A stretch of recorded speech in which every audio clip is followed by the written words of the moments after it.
nằm đâu tao mới bắt cái này này.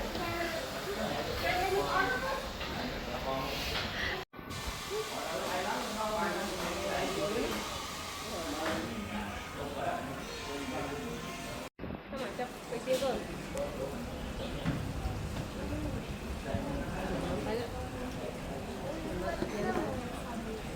Mà kia nó mày cho hay ai mà đôi kia tới cũng ai sợ tôi mua phải được đi làm tôi bắt tôi mua nhé ai mà kia phần mà bên nhà mình đi chọc ai tập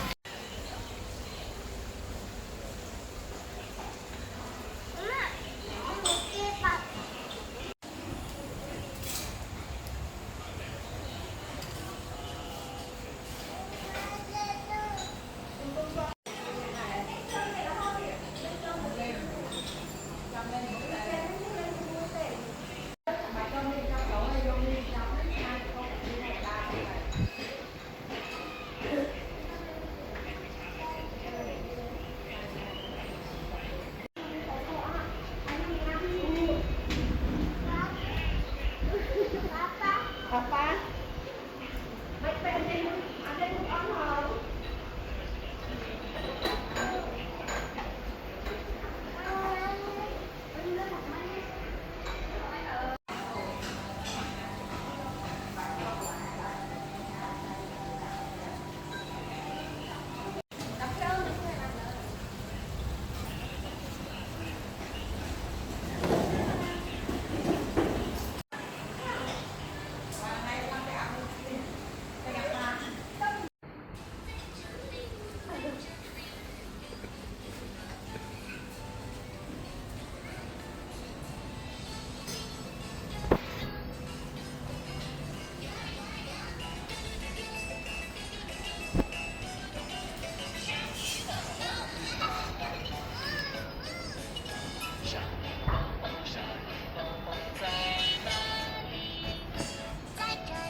Ta bơ mặt xô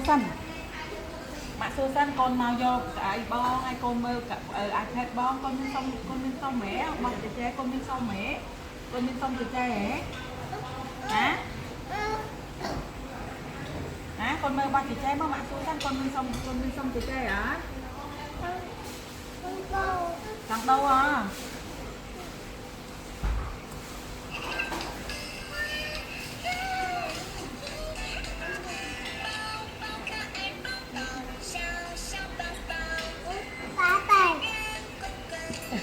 trẻ ơi trẻ